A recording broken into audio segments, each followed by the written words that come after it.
Hello everyone. आज की इस वीडियो में हम लोग B pharma third semester 2020 and 21 का पेपर देखने वाले हैं। और आज का हमारा जो सब्जेक्ट है वह है फिजिकल फार्मास्यूटिक्स फर्स्ट। तो यह सब्जेक्ट आपको थर्ड सेमेस्टर में पढ़ाया जाता है। ठीक है, तो आज की इस वीडियो में हम लोग तीनों सेक्शन को कंप्लीट करेंगे। ठीक है, कंप्लीट डिस्कस करेंगे और देखेंगे कि कैसे कैसे क्वेश्चन पूछे जाते हैं और कौन कौन से क्वेश्चन का क्या क्या सॉल्यूशन होते हैं। ठीक है, तो आज का जो लेक्चर है उसका आपको पीडीएफ डिस्क्रिप्शन बॉक्स में मिल जाएगा और जो पीडीएफ का पासवर्ड है वो आपको यहाँ पे देखने को मिल जाएगा।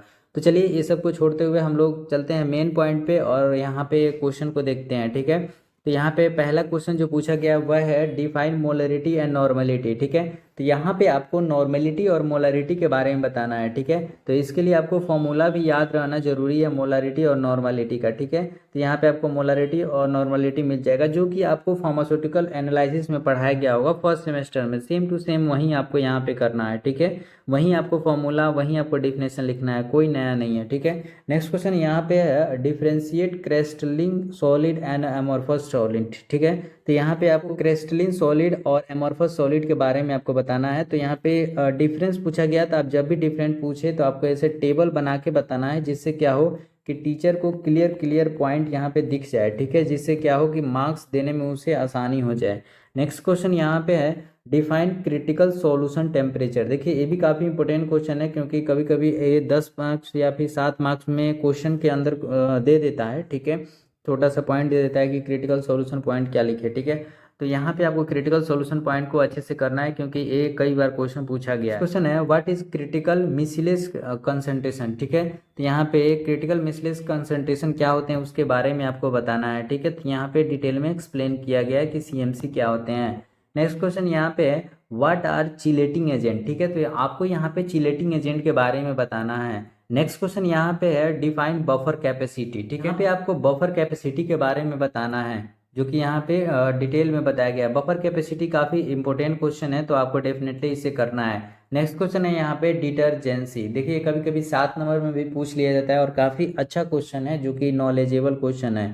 डिटर्जेंसी क्या होते हैं उसके बारे में आपको बताना है। ठीक है, नेक्स्ट क्वेश्चन यहाँ पे है डिफाइन ग्लासी स्टेट। यहाँ पे ग्लासी स्टेट भी काफ़ी इंपॉर्टेंट क्वेश्चन है क्योंकि कई बार पूछ लिया जाता है। ठीक है, तो आपको ग्लासी स्टेट क्या है उसके बारे में आपको बताना है। यहाँ पे ग्लासी स्टेट का आपको कंपोजिशन देखने को मिल जाएगा, फॉर्मर्स यहाँ पे मिल जाएगा, प्रॉपर्टीज मिल जाएगा। ठीक है, नेक्स्ट क्वेश्चन यहाँ पे है व्हाट इज लिक्विड क्रिस्टल। तो यहाँ पे आपको लिक्विड क्रिस्टल क्या है उसके बारे में बताना है। Name it's 2 type. ठीक है, तो यहाँ पे आपको 2 टाइप्स बताना है लिक्विड क्रिस्टल का। ठीक है, तो यहाँ पे क्लासिफिकेशन आपको देखने को मिल जाएगा। ठीक है, लिक्विड क्रिस्टल का इसमें से 2 ही बताना है तो आप 2 बताएं और उसको एक्सप्लेन करने की ज़रूरत नहीं है क्योंकि 2 मार्क्स में लिखा गया है, पूछा गया है। ठीक है, नेक्स्ट क्वेश्चन है what is surface tension and surface free energy. ठीक है, तो आपको यहाँ पे सरफेस टेंशन क्या होते हैं, ठीक है, उसके बारे में बताना है। सरफेस फ्री एनर्जी क्या होते हैं उसके बारे में आपको यहाँ पे बताना है। ठीक है, तो इस तरह से आपको यहाँ पे एक्सप्लेन करना है। तो हम लोग का सेक्शन ए था वो कंप्लीट होता है यहाँ पे। अब चलिए हम लोग बढ़ते हैं सेक्शन बी की तरफ और उसे देखते हैं। सेक्शन बी में जो पहला क्वेश्चन पूछा गया है वह है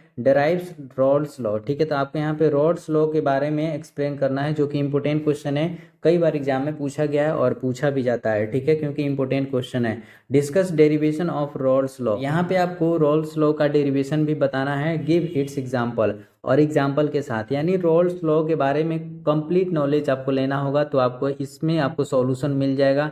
आपको इसे डेफिनेटली पढ़ना है जिससे क्या हो कि आपको यहाँ पे कंप्लीट नॉलेज मिल सके। ठीक है, जिससे क्या हो कि आप एग्जाम हॉल में अच्छे से परफॉर्म कर सके। नेक्स्ट क्वेश्चन है explain buffer action and application of buffer in pharmaceuticals and biological system. ये भी काफ़ी इंपॉर्टेंट क्वेश्चन है तो इसे आपको डेफिनेटली करना है। ठीक है, क्योंकि ये बार बार पूछा गया एग्जाम हॉल में। ठीक है, तो यहाँ पे आपको बफर एक्शन और application of buffer in pharmaceutical and biological system में क्या है उससे बताना है आपको। ठीक है, यहाँ पे आपको वीवो बायोलॉजिकल बफर सिस्टम में मिल जाएगा। ठीक है, तो यहाँ पे आपको फार्मास्यूटिकल देखने को मिल जाएगा, ये आपको लिखना होता है। ठीक है, और यहाँ पे आपको एप्लीकेशन ऑफ बफर भी देखने को मिल जाएगा। ठीक है, नेक्स्ट क्वेश्चन यहाँ पे है क्लासिफाई कॉम्प्लेक्स कंपाउंड। ठीक है, तो आपको यहाँ पे कॉम्प्लेक्स कंपाउंड के बारे में बताना है। Discuss chelates and cyclodextrin complex with its application in pharmacy. ठीक है, तो आपको यहाँ पे चिलेट के बारे में बताना है, साइक्लोहेक्स्ट्रिन के बारे में बताना है, complex with it application in pharmacy, और उसका एप्लीकेशन क्या है फार्मेसी में वो भी आपको बताना है। ठीक है, तो यहाँ पे काफ़ी डिटेल में डिस्कस किया गया है। विथ एप्लीकेशन यहाँ पे देखने को मिल जाएगा। यहाँ पे सबका एप्लीकेशन यहाँ पे देखने को मिल जाएगा। नेक्स्ट क्वेश्चन यहाँ पे है जो कि सेक्शन सी का है, हम लोग का सेक्शन बी जो खत्म हो गया है, ठीक है।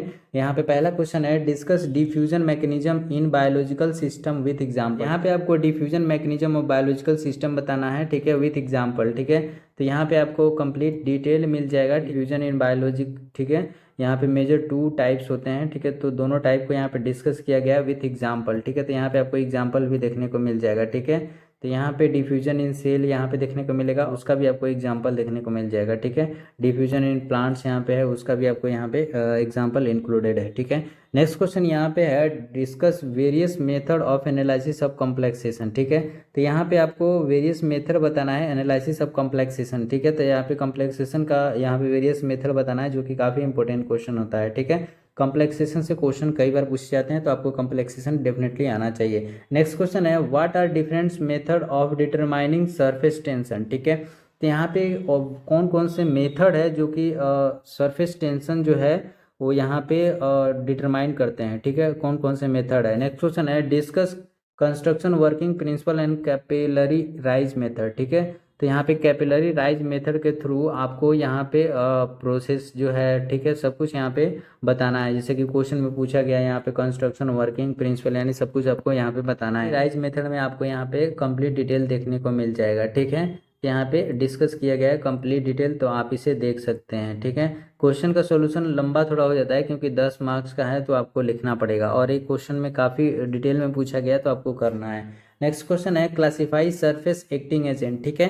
तो यहाँ पे आपको सरफेस एक्टिंग एजेंट के बारे में बताना है, ठीक है। Discuss application of surface active agent in pharmaceutical system, ठीक है। तो आपको यहाँ पे कुछ एप्लीकेशन बताना है surface acting agent in pharmaceutical system में, ठीक है। तो कौन कौन से एप्लीकेशन है उसे भी आपको बताना है, ठीक है। तो यहाँ पे आपको टाइप ऑफ सर्फेक्टेंट देखने को मिल जाएगा, ठीक है। और यहाँ पे अमोर्फो सर्फेक्टेंस, नॉन आयनिक सर्फेक्टेंस, और यहाँ पे आपको एप्लीकेशन भी देखने को मिल जाएगा, ठीक है। फार्मास्यूटिकल सिस्टम में जो भी है वो आपको देखने को मिल जाएगा। यहाँ पे काफ़ी डिटेल में सॉल्यूशन लिखा गया है। देखिए एक क्वेश्चन का सॉल्यूशन यहाँ पे बड़ा बड़ा लिखा गया है क्योंकि 10 मार्क्स में है, तो आपको डेफिनेटली लिखना ही है, ठीक है। अगर आपको इतना याद नहीं रहता है तो आप अपने हिसाब से कुछ कर छोटा बड़ा कर सकते हैं, लेकिन आपको यहाँ पे डिटेल में लिखना ही पड़ेगा अगर आपको कंप्लीट मार्क्स चाहिए तो, ठीक है। तो यहाँ पे अगर आपको यहाँ पे ये सॉल्यूशन अच्छा ना लगे, जैसे सपोज कीजिए कि ये क्वेश्चन है, ये सॉल्यूशन आपको अच्छा नहीं लग रहा है, तो हमने काफ़ी सारे पेपर सॉल्व किए हैं, सब में आपको आंसर अलग अलग दिया गया है, जिससे क्या हो कि आपको प्रैक्टिस करें। अगर एक जगह आंसर सही नहीं लग रहा है तो आप दूसरा आंसर भी लिख सकते हैं, ठीक है। थोड़ा बहुत लैंग्वेज का हेरा फेरी है, बस यही है, ठीक है।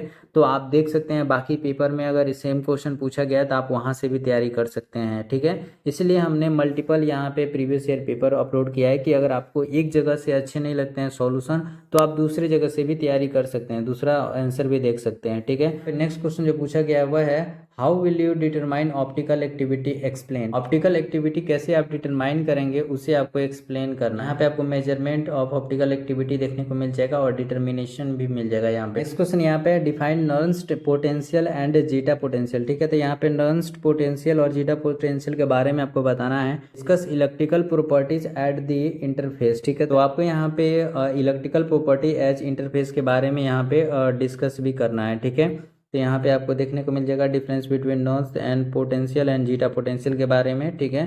तो यहाँ पे आपको जीटा पोटेंशियल देखने को मिल जाएगा, ठीक है, जिसे यहाँ पे डायग्राम में बताया गया वैसे ही आपको ही बनाना है। इलेक्ट्रिकल पोटेंशियल एट इंटरफेस देखने को मिल जाएगा, ठीक है। तो यहाँ पे काफ़ी डिटेल में एक्सप्लेन किया गया है, तो इसे आप पढ़ सकते हैं। नेक्स्ट क्वेश्चन है what are buffered isotonic solution, ठीक है। तो यहाँ पे आपको बफर आइसोटोनिक सॉल्यूशन के बारे में बताना है, ठीक है। Write different method of adjusting tonicity of solution, ठीक है। तो यहाँ पे आपको मेथड बताना है एडजस्टमेंट ऑफ टोनोसिटी का, ठीक है। तो यहाँ पे आपको टोनोसिटी देखने को मिल जाएगा, और डिफरेंस मेथड की बात करें तो यहाँ पे आपको मेथड भी मिल जाएगा, यहाँ पे टोनोसिटी मिल जाएगा, ठीक है। तो इस तरह से आप देख सकते हैं, ठीक है, जितने भी मेथड है आपको यहाँ पे देखने को मिल जाएगा। तो इस तरह से हमारा जो सेक्शन सी है वो भी कंप्लीट होता है। होप कि आपको ये वीडियो अच्छी लगी होगी। मिलते हैं नेक्स्ट वीडियो में, तब तक के लिए बाय, टेक केयर। बाकी सब जो पेपर है वो आपको अपलोड कर दिया गया है, तो आप डिस्क्रिप्शन बॉक्स को चेक कर सकते हैं, या फिर आप हमारे प्लेलिस्ट को भी विजिट कर सकते हैं। चैनल के विजिट करने के बाद आपको प्लेलिस्ट सेक्शन में जाना है, वहाँ पे आपको देखने को मिल जाएगा जितने भी लेक्चर हमने अपलोड किया है प्लेलिस्ट में डाल दिया है, तो आप इजीली वहाँ से ढूंढ सकते हैं, आपको कोई परेशानी आने वाली नहीं है।